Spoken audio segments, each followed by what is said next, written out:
Hello and welcome to the AT Center at TCNJ. This webinar series is facilitated by the Inclusive 365 team and focuses on inclusive practices.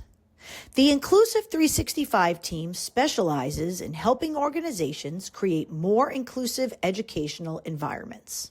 They are known for the book Inclusive Learning 365, EdTech Strategies for Every Day of the Year, and provide services to organizations such as book studies, webinars, and consultation to help educators develop and implement inclusive strategies.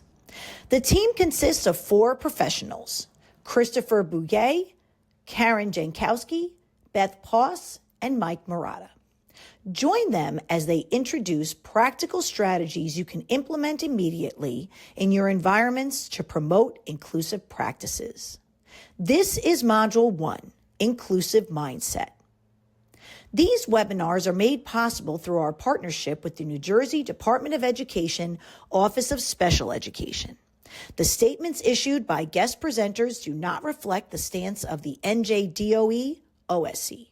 Please use your professional judgment when implementing strategies and resources within your practice. Let's listen to the Inclusive 365 team. Hello, welcome to the first of a series with us, the Inclusive 365 team. Today we will be starting this kind of journey through inclusive strategies. We'll be talking about how you build your inclusive mindset, how you grow your inclusive mindset, how you expand your inclusive mindset. I could think of a bunch of words for it. I don't know if any of those were right, but we'll continue on and we'll talk about it as we go. As with most of our webinars we're going to record, we'll give you a QR code at the front and give you an opportunity to scan them. We would say scan it and get the slides, because a lot of the slides have links in them to other things, and we want you to have the resources as you go through. The beauty of this being a recording is that you could actually stop at any point and go off and explore something and then come back. So hopefully you'll do that as we go through. And who are we? Let us tell you. Karen? So I'm the person from the farthest north, whatever it is, Karen Janowski, and I am an inclusive and assistive technology consultant, and I'm thrilled to be here with you today. Hey there, everybody. I'm Mike Murata. I am the second furthest north. If you're watching this on the TCNJ YouTube channel and you're from New Jersey, so am I. I am an ET specialist from New Jersey. I also have a couple other jobs. In fact, in state, I am the director of our Assistive Technology Act project. And I am Beth Poss. I am from just outside Washington, D.C. in Montgomery County, Maryland. I am the director of educational programs with LessonPix, and I also wear another hat as being an inclusive education facilitator. When Beth swims across the Potomac, she comes to Virginia to visit me, where I live in Northern Virginia, and I work for Loudoun County Public Schools. My name is Chris Bouguet. I am the Assistive Technology Specialist for Loudoun County Public Schools. But I think all of us have sort of adopted names for ourselves, what I think our job titles are. Like mine, I think of myself as an inclusive design facilitator. I work with educators all across our district and beyond, helping them design inclusive experiences to make learning awesome. Karen, what do you call yourself? I do, yeah.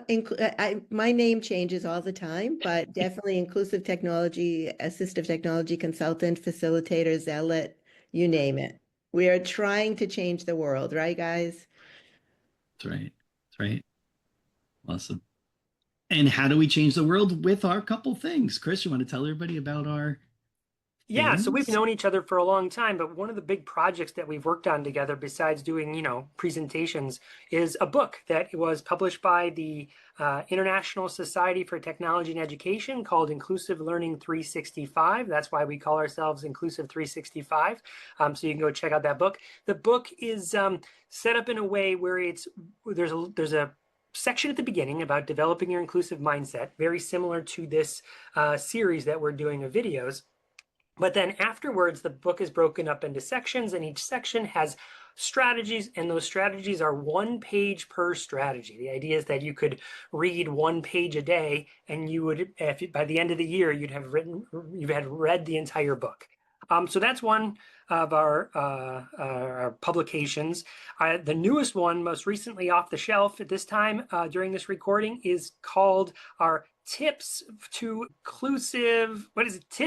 Activate Inclusive Learning. These are a set of cards also published with ISTE and ASCD that are, there's 52 cards or 50? Remind me. 50. 50. 50 cards, each with just a short paragraph or so explaining quick wins that you can have to change your practices.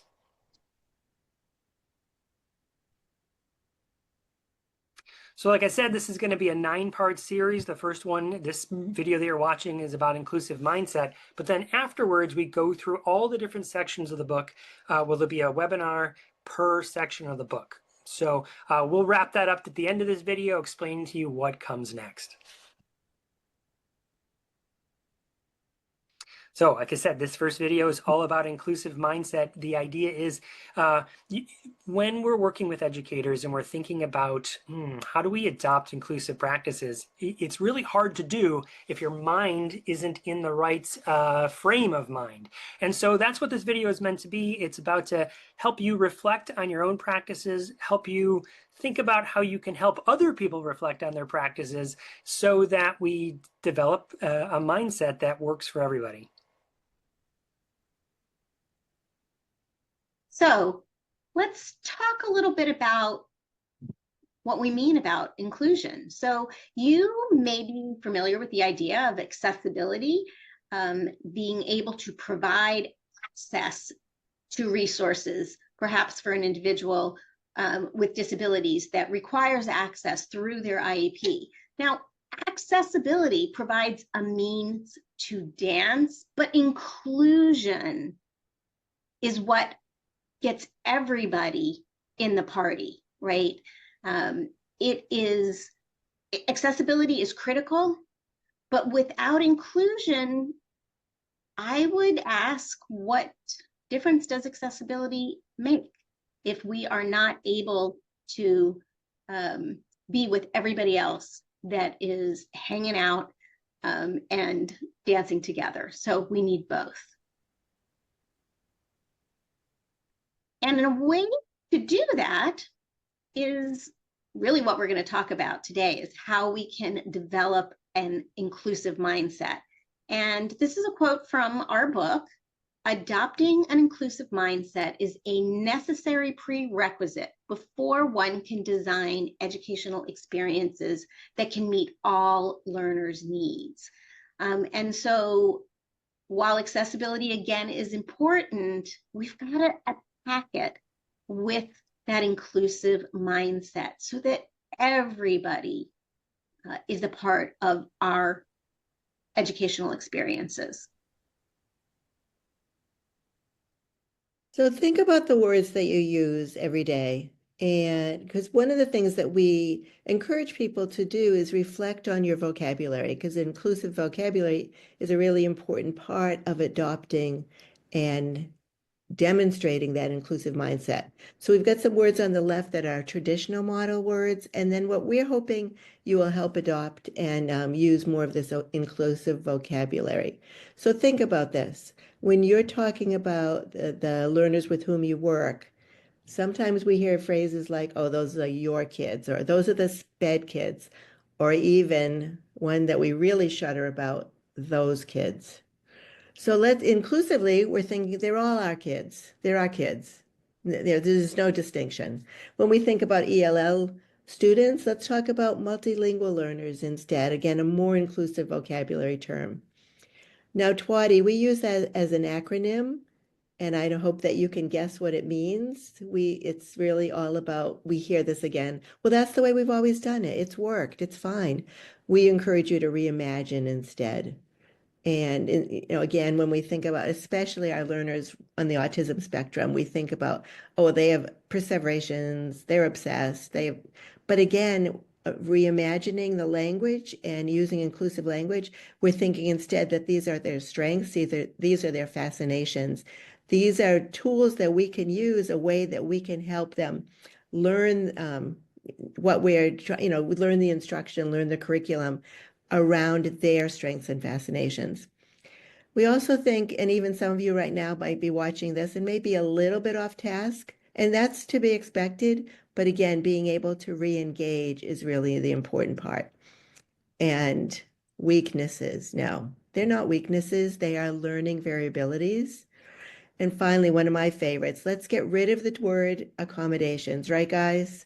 Mhm. And instead, we replace it with nothing because every learner is getting what they need. What do you think? Yeah, for sure. The first step, though, from the wonderful Ted Lasso is to believe, right? Is that if you don't believe these changes can happen, then it won't change. So you got to start with, okay, well, if I start using this vocabulary and words matter, then what actions will follow? Let me start with believing that we can make some changes that will design more inclusive experiences for everyone. And just like we were talking about no longer needing accommodations, we really want you to reflect, imagine that day when educational experiences are so inclusively designed that we no longer need accommodations. And there's me in the bottom left. I'm definitely being signed up for that type of educational opportunity. So a few years back, we were doing this version of this presentation live, and we asked the attendees, the participants, what is inclusion? What does inclusion mean to you? And one of them said, and we adopted this, that inclusion is the fight against exclusion. It is a mission and a fight that we take up and that we want you to take up as well, to ensure that no one is excluded, that no one is left out. And so hopefully the rest of the stuff that we're going to talk about today is going to give you the means to engage in that fight. And another part of adopting an inclusive mindset is also thinking inclusive with an inclusive design mindset. And it's really an intentional process. It can't be retroactive. It's really, we do it right from the outset. And if you look at that design on the left, was that intentional? And sometimes that's what our instruction can look like. It's haphazard, it's not meeting the needs of everyone. But instead, when we think about designing inclusively, some of you may recognize the structure on the right. And what is that, Chris? The building on the right? That's the Guggenheim in New York City. And that's and you can see it is beautifully designed to consider all types of people who are using all types of modalities to get around in that environment. And it's a circular a circular structure so that people don't have to deal with stairs. People in wheelchairs can easily navigate this environment. So think about, when you're designing, is your design inclusive? Is it intentional? Is it proactive instead of reactive? And as you're thinking about that, what you're doing is highlighting some of the qualities that you already have. I think one of the fun things about our conversation today with this is that these are things that we bet you're probably already doing. These are things that you have as part of your toolkit that you use day to day to support learners. The challenge here is to expand that toolkit a little, or make it more intuitive, and do this at a deeper level, and even a little precursor to what we'll talk about later, encourage others to do this as well, but we'll get there. And so what do we think about when we talk about some of these qualities of an inclusive educator? I would go as far as say, if you're watching this right now, you are an inclusive educator. You're on your way. Are you a flexible thinker? Are you looking at issues that pop up. I'm not going to call them problems. I'm going to call them issues, and thinking of creative ways to solve them. Are you being intentional with your design? Think back just to that last slide. With the model of the museum versus the half staircase for the door there. Are you thinking about how you're approaching something at the beginning versus bolting something on at the end? And then also the language you use. Hopefully when we did that slide a couple back about the vocabulary, I'm hopeful that those words were already in your vocabulary and you could see the difference of how you could approach just the idea of language as a facilitation moment for inclusion. Here's some other qualities that we think are important. We think about inclusive educators. What are your learning materials look like? Are they inclusive, and is that integrated throughout all of the learning experiences? Are you thinking about your approach to building a learning environment that is learner-centered? Are you giving choice, not just, here's a red pencil or a blue pencil, but authentic choices of how you go through and offer up opportunities for learners to move through that experience and perhaps demonstrate what they know. Hey, Mike, can I just say, You definitely can, Karen. Hold going on. back to that previous slide, you may be wondering, what do inclusive learning materials look like? And that's really what our whole series is all about. We will equip and empower you to implement some of these inclusive learning materials and really help you reflect on what you're currently using anyway. Yeah, for sure. And then finally, even more qualities of this inclusive educator.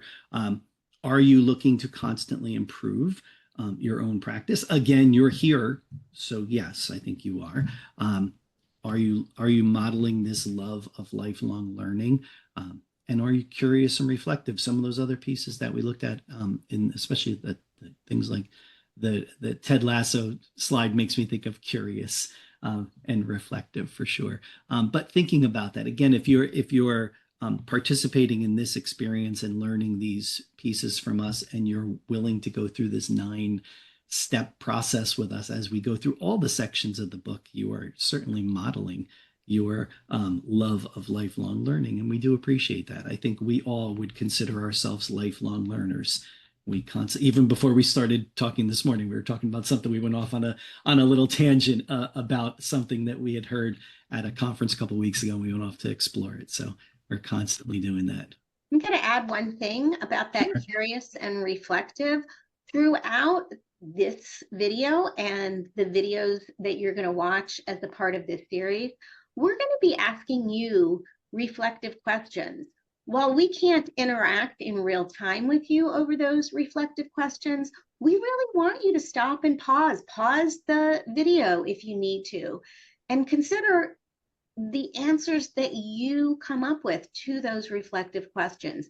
It's intended to help move you along in your inclusive mindset journey. Speaking of those reflective questions, here's one right now, which is, we just went through 3 slides, 9 different qualities of an inclusive educator. What did we miss? What else jumps to your mind to think, yeah, you know what else? Inclusive educators are like goldfish, stealing the Ted Lasso reference. Or are they not? Are they like elephants and they have long memories? What other qualities should we be thinking about that should be embraced? And this is, like Beth said, a moment to pause and just jot down some ideas in whatever tool you'd like to say, yeah, here's some other qualities I would think about. And then oh, go ahead. Sorry, I thought I put my picture. Go ahead, Chris. Sorry. Well, one tool we have for this is, once upon a time, we did a thing called the Inclusive Leaders Academy. We could always do it again. And some feedback we got from the participants of this Inclusive Leaders Academy was they really liked this particular tool, which is just a reflection tool that is built in Canva. So if we were to use that URL, bit.ly/Canva needs, it's going to take you to a template in Canva where you have some sticky notes, virtual digital sticky notes. You put some ideas down and you put them into these categories, which is what are the needs, and then let's prioritize those needs as these are low needs, medium needs, or high needs. And then you and maybe a team of educators that surround you then prioritize, okay, well, what do we want to do? Do we want to address the low needs first because those are a little low-hanging fruit and we can knock those out and maybe make that a short-term objective? Or do we want to focus our energy and our time on the high needs and pick one or two of those to address? Maybe it's reading, maybe it's writing, maybe it's math, maybe it's professional learning. Maybe we can weave in and out of different ones and hit a bunch all at the same time. However you want to do it, this is a tool for you to help you reflect. And when you're thinking about identifying those needs, hopefully one of them is going to cause you to really think about, with the instruction, with our learning opportunities, who's participating meaningfully? Who are we leaving out depending on the types of materials that we use, the instruction, the curriculum, the content? Think about that, and hopefully that, if you're thinking about that and realizing that there are learners who are being left out, that you will identify that as a high need and address it very quickly. And here's a great example. We see this, don't we, Chris, Mike, Beth? We're in Yeah. classrooms all the time. We see worksheets, we see packets, we see static paper-based materials all the time. But think about that. Who is left out when we use these kinds of traditional materials? Who's left out? Think about that. I mean, we know. We can think about the learners with vision impairments, the learners with physical impairments, the learners with reading below grade level that can't access it. There's so many different learners who are left out when we use these kinds of traditional instructional materials. So I challenge you to think about some options instead. All right, let's bust some myths. And the first myth that we're going to bust is the myth of average. Now, this is a wonderful TED Talk. You ask educators if they've seen this TED Talk and they say was sort of life-changing. So this might be a moment to pause our video and go watch this one. I'm going to give you the quick Cliff Notes version of it, but it won't do it justice. Go watch it for yourself. So the idea behind this TED Talk by Todd Rose is that he starts off talking about the U.S. Air Force and how they were trying to work with airplane designers to design a cockpit that works for the average pilot. And so they did some research trying to measure, well, who is the average pilot? What makes the average pilot? And spoiler alert, they couldn't find anything that made everybody average. Meaning, sure, there could be average. You could average out all the people's arm length and leg length and how tall they are. But when you add all those factors together, there is no profile of one average pilot. And so the Air Force was saying, hey, airline companies, when you are making these airplanes and you're saying you're going to make them for the average pilot, who is that? And because all of our pilots are having trouble either reaching the controls or having trouble flying the plane. So that led to adjustments. Well, let's make our cockpits adjustable, where you can adjust the seat height and how forward and backward you go, things like that. Just like you in a car. Imagine going around trying to buy a new car going, nope, I don't fit in that one. Nope, I don't fit in that one. Nope, I don't fit in that one. Instead, all the car companies are trying to market to the widest range of people as possible, so they make the car seats adjustable. And so that's the same idea here when it turns into education.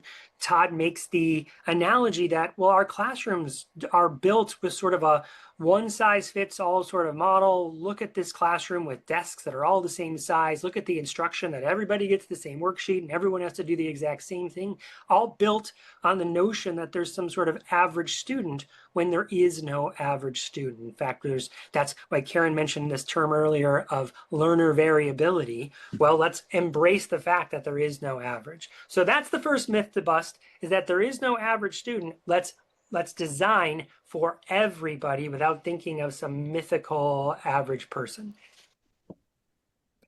And Chris, to go along with that, when we acknowledge learner variabilities, and it's also part of the TED Talk, is we really need to reach those learners who are on the edges. We really need to, when we design inclusively, we're not just designing and reaching those who are in the middle ground. When we design inclusively, we're really reaching those kids who are at the edges, who are on the fringes. And that's part of the myth busting too, that we're only teaching to the average. Karen, this goes back to those accommodations that you're talking about too. If you're like, wait a second, every kid we make accommodations. There's this notion that we've designed it for this average kid. The ones in this, why am I blanking? What's this? The bell curve. Yes, the bell curve, right? That we've averaged for the average. But the thought is, well, if there is no average, then there is no one way to do it. And therefore we make accommodations for that one way. It's that we're designing it for everybody, thinking about the students that have the greatest needs first, and then working towards, if you design it for them, then it works for everybody. Absolutely. Sure. So we talked a little bit about qualities of inclusive learners. And to take that a little bit farther, we have considered some questions that we believe inclusive educators ask or need to ask. And so we're going to talk about these. Some of these we're going to go a little bit more in depth into, and a lot of these are going to get, we're going to delve even more into in our upcoming videos. So one thing that we want to ask is, how do our instructional materials reflect diversity? Are they mirrors of all of the different learners in our classrooms? To go along with that, how do we consider every learner's unique needs, strengths, and abilities? That actually harkens back to this myth of average. So we really need to consider what our students, what their unique needs are, what their strengths are, and how we can play to those, and how we can support them. How do we share resources and collaborate with colleagues? I would say the first way to be able to start might be sharing with your colleagues the link to this video series, and then engage in some discussion around that. How does the educational experience in your classroom, in your places of learning, provide options that empower all learners? Mike talked a little bit about that as inclusive educators. One of our qualities is considering options for everyone. And so we want to make sure that those options empower the learners that we're supporting. And how do we make professional learning a consistent priority? Is this something that we engage in as lifelong learners on an ongoing basis? And if you're part of a team, if you are a team leader, if you are a educational leader, how can you reinforce and make professional learning for the folks that you are supporting, the educators that you are supporting, a priority for them? We would say, you always hear about this meeting could have been an email. We want to make sure that you have some emails perhaps that could be a meeting, right? We want to look at ways that you can really hone in on professional learning. And then how do we reflect on practices, the learning educational practices that we engage in, to ensure that all really means all, that our practices are reaching every learner that we are supporting?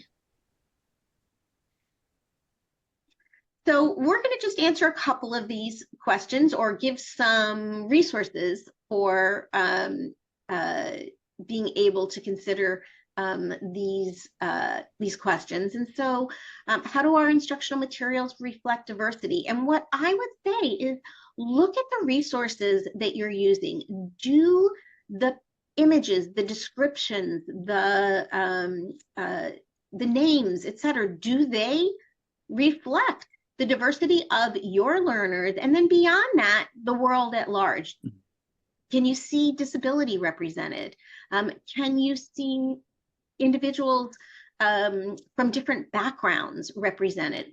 There's a few resources that are on there that are great tools that you can use to find or create inclusive, diverse materials as well. And so there's some links in there. You're welcome to check those out. And we do mention some of the strategies in the book that speak to this question. So one of the questions that Beth mentioned, let's dig into it a little bit deeper, is how do we consider every learner's unique needs, strengths, and abilities? And you know who does that? Superman. Superman has this mentality that every life is valuable and has meaning, and therefore everybody needs to be valued, right? And so with that in mind, that's how we like to think about us reflecting on this question as well. Okay, if I'm supporting every learner, what are their strengths? What are their abilities? What are their, like Karen mentioned earlier, fascinations and interests? And it's never been easier to dive into people's interests, students' interests, learners' interests than right now, because we're living in the time of generative AI.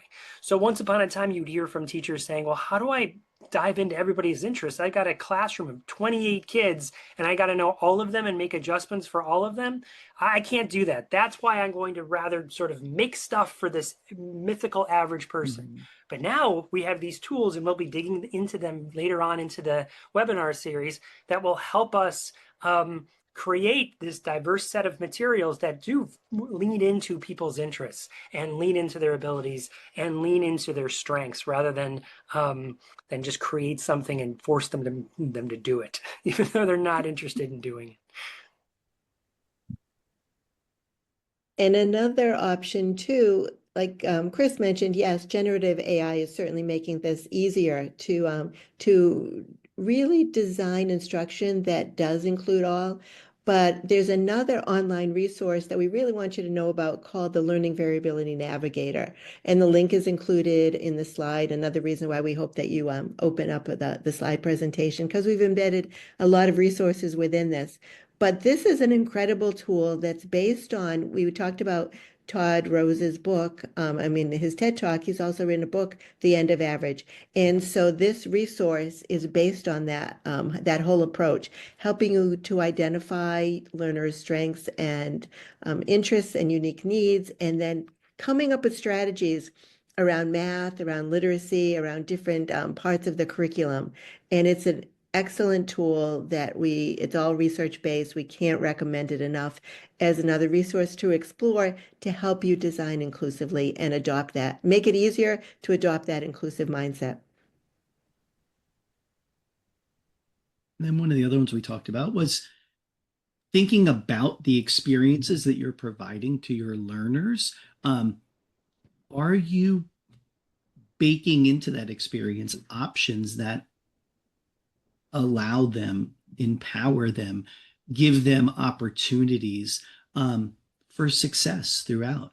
The picture there is from a trip we took, all four of us together, and we came across a statue, and we decided, all kind of separately yet all together, we were going to scan that picture and have our phones read the text aloud from the plaque on the statue.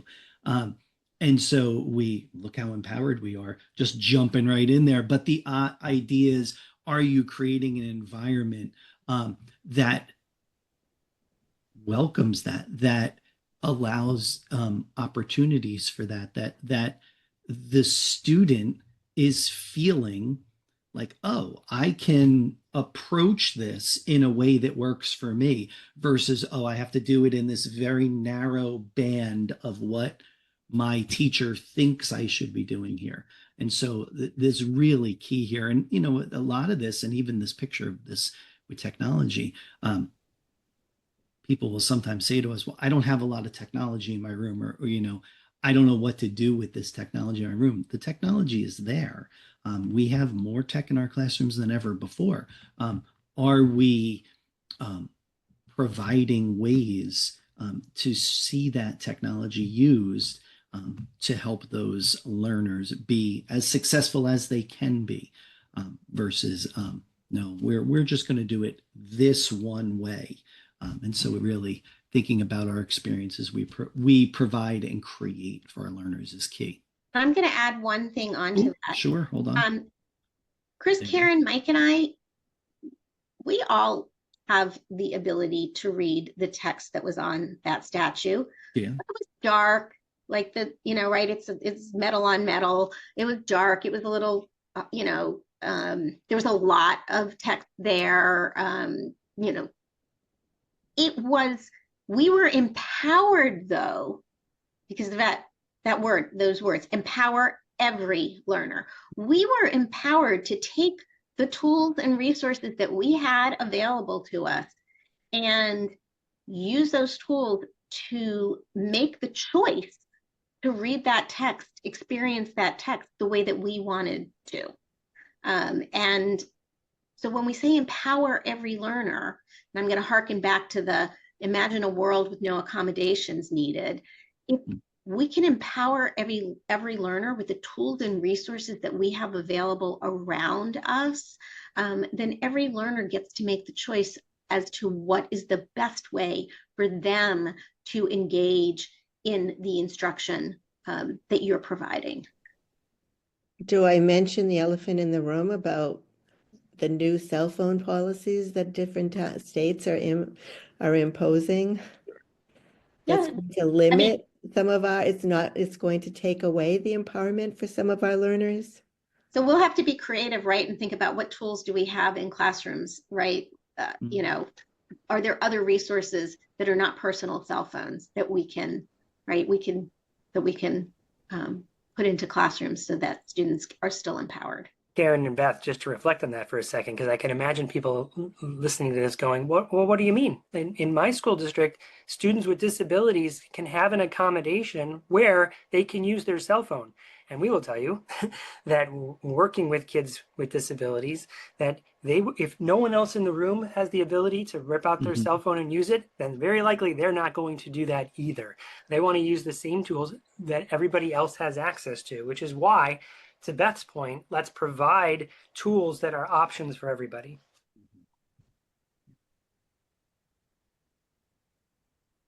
And with that idea of this thought of flexibility, this is our moment to drop in a statement about universal design for learning, which is very much aligned with what we're talking about throughout.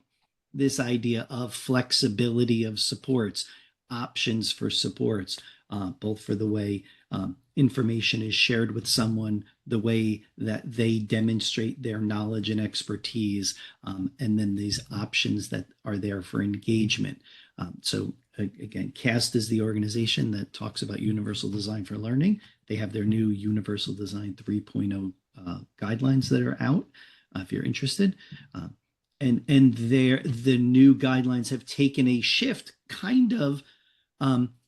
it is aligned with what we've been describing here, which is this idea of talking about designing intentionally options to support all learners. And so I think that is a really powerful statement here that we need to keep kind of coming back to. We talk about this idea of reflective questions and moments for you to sit and kind of think a little bit. I like this idea to keep returning to our thoughts of designing intentionally so that all can be successful. And so go check out the UDL guidelines. I believe they're linked behind the picture. They're linked in that. They're linked in the picture. Yeah. Again, if you have not captured that QR code that was at the beginning, you're watching this recorded. If it works for you, you could pause, rewind, and go and grab that QR code and then come back to where we are currently. So one of the things too, we keep talking about empowerment and engagement. What do you notice in this particular slide? These learners are sitting there, they seem to be engaged in what they're doing. They're working on worksheets, but are they in fact empowered by the experience? So one of the, Chris came up with this quote, and I think it is so memorable and important for us to share with all. Empowering experiences are always engaging, but engaging experiences are not always empowering. Are these learners who are working diligently, are they empowered by this paper-based worksheet? I would offer no. So let's promote the whole idea of engagement while empowering learners to develop their own skills and to progress, make the progress and the development that is vital for their growth. Karen, I just have a quick story to share. So just recently I was working with a student that is moving into second grade over the summer. So first grade to second grade. The teacher had invited him to do spelling words by writing them out, right? Words like go and in and don't and things like just writing words. And I was observing and helping him. He had to go to the bathroom. So he goes to the bathroom and I'm waiting outside. He comes out and he's like, somebody threw up in the sinks. Somebody threw up in the sinks. I was like, it's okay, dude. He's like, it wasn't me. It wasn't me. I'm like, what do you think we should do? He goes, maybe close the door. I'm like, but other people need to use the bathroom. It's like, what if we made a sign? It's like, okay, let's make a sign. So we go down to the office. We let the office know that the janitor needs to go clean it up, right? And then he asks for paper and he asks for a marker and he writes, don't go in, which are his spelling words that he's been practicing anyway, where he could be engaged in, yes, you have to, you get a 5-minute reward to watch a video after you finish your spelling words, or here's this authentic problem that you want to help and make sure nobody else gets sick or anyone else sees the vomit. And so now you're empowered to actually do the spelling. And I think that's just a perfect example of what this phrase really means. And when we're thinking about what educators can do to empower students, it's really help them solve authentic problems. That was definitely an authentic problem, Chris. Yeah. And I got to Great. tell you, that sign only makes me want to go in now. Oh, well, that's a great story, Chris. That's Yeah, great. Very real for that learner. Yeah, awesome. So we delved into these questions that we think are important. And what we want to ask now is, which of these questions resonates with you, right? It's not that we're saying you've got to address every single one of these questions right now in this moment. Prioritize for you, which resonate the most with you. And which of these questions could you regularly integrate into your practice, where you're looking at the things that you're doing and you're asking one or more of these questions about the work that you do? And what would resonate with different colleagues that you work with? And how can you bring some of this information that you're learning here to the colleagues that you work with? We have, for everybody here, the infographic that you see there on the screen, Questions Inclusive Educators Ask When Designing Anything, is available to you. You can print it out, you can display it as a reminder to consider those questions throughout your day, throughout your time in your classroom. So if you click on that infographic, you'll see the link that will take you to a printable version of that. And Beth, what great questions to share with your colleagues to generate conversation. What can we do in our building? How can we collaborate together to really move our district, our school environment forward, which leads us to our next. Actually, I was going to put in a plug. We've got that in the infographic, but actually all of those questions are part of our Tips to Activate Inclusive Learning slide deck also. So another way that you can engage with those questions. So far you might be thinking, okay, this webinar is for me. I'm going to change some practices. Maybe I'm going to reflect on some of these questions myself. But the fact of the matter is that's great. And that's awesome. And we want you to do that. And the needle will move a little bit. The needle will move a lot farther, a lot faster if you participate in, if you have fellow participants, if you can start a movement of some sort, if that's maybe just 2 or 3 people, but starting some sort of movement. Consider yourself, no matter what position you're in right now, as a leader of your organization. Who else can you bring on board to reflect with, to make these changes with? It's almost like you need a first follower. So well done. What a nice segue. Well, it's so well done. It's almost shocking how well done it was. We're going to play this little video because it's worth playing. You know, again, we had a conversation about this before. I will tell you that I am the biggest proponent of this video. I show it every time I possibly can to people. This idea of what Chris just described of finding ways to start a movement. How do you make change on a larger scale? You know, you are sitting here, and we've all been here. We've all done it. We've all sat and watched the webinar and said, yeah, I'm charged up to do something now. How do you get others to be equally as charged up as you? And so really great video. Derek Sivers, if you haven't seen it, we're going to play it now, so you're going to see it anyway. Talking about, in a very funny way, how you start a movement. And so we'll let that play and we'll talk about it.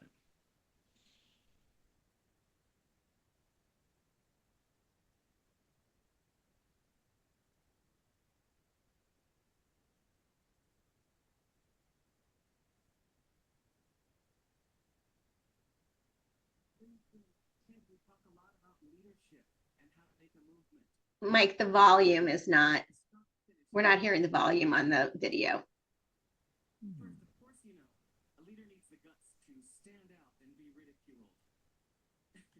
No volume, huh? No volume. No? Well, I guess we'll never. Oh, see you this know why, video. Mike? It's a setting that when you share your screen All right, hold on. in Wait a Zoom, second, you have to click everybody. share the sound. You'll just get to see Do us it all again. big for just a moment. Let's do it again. Hold on. See us for a second. Here we are. Life Go size. back. And this is so important because we model glitches all the time, right? Because this real life happens. So you need to come up with a plan B There in it the is. moment. Plan B. Accept your Important. glitch.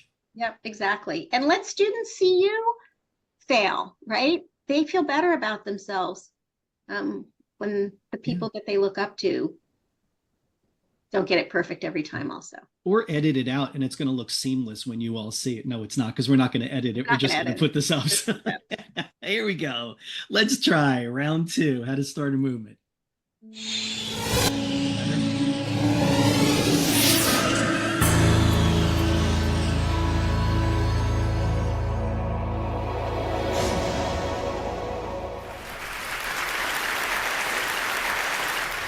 So ladies and gentlemen, at TED we talk a lot about leadership and how to make a movement. So let's watch a movement happen, start to finish, in under 3 minutes and dissect some lessons from it. First, of course you know, a leader needs the guts to stand out and be ridiculed. But what he's doing is so easy to follow. So here's his first follower with a crucial role. He's going to show everyone else how to follow.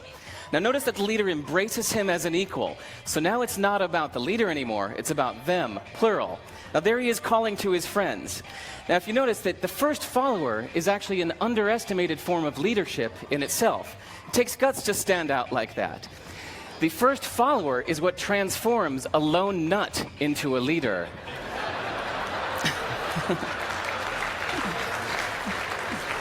And here comes a second follower. Now it's not a lone nut, it's not 2 nuts, 3 is a crowd, and a crowd is news. So a movement must be public. It's important to show not just the leader, but the followers, because you find that new followers emulate the followers, not the leader. Now here come 2 more people, and immediately after, 3 more people. Now we've got momentum. This is the tipping point. Now we've got a movement. So notice that as more people join in, it's less risky. So those that were sitting on the fence before now have no reason not to. They won't stand out, they won't be ridiculed, but they will be part of the in crowd if they hurry. So over the next minute, you'll see all of the those that prefer to stick with the crowd, because eventually they would be ridiculed for not joining in. And that's how you make a movement. But let's recap some lessons from this. So first, if you are the type, like the shirtless dancing guy, that is standing alone, remember the importance of nurturing your first few followers as equals. So it's clearly about the movement, not you. Okay, but we might have missed the real lesson here. The biggest lesson, if you noticed, did you catch it? Is that leadership is over-glorified. That yes, it was the shirtless guy was first, and he'll get all the credit, but it was really the first follower that transformed the lone nut into a leader. So as we're told that we should all be leaders, that would be really ineffective. If you really care about starting a movement, have the courage to follow and show others how to follow. And when you find a lone nut doing something great, have the guts to be the first one to stand up and join in. And what a perfect place to do that, TED. Thanks. I could easily just put that right back on again and watch it one more time. I think it's a perfect synopsis, a kind of snapshot of what we're talking about here. This idea, you know, I mean this in the nicest possible way. If you're watching this video, you're probably the lone nut. You could be the lone nut. Now, or if you prefer to be called the shirtless dancing guy, whoever you might be, you're that person. How do we find others? How do we get others to join us? How do we think about ways to get to that tipping point? Could you imagine a day, guys, could you imagine a day where there is a crowd running towards inclusive strategies? The tipping point, that would be amazing. That would be great. This idea of getting to a point where something has its own momentum. And we get that by reducing risk, bringing others in, nurturing those followers, treating them as equals, recognizing that the followers are more important than the leader, thinking about all of these pieces as you go forward. One of the things that I talk with a lot in schools when I talk to people about this and show them this video is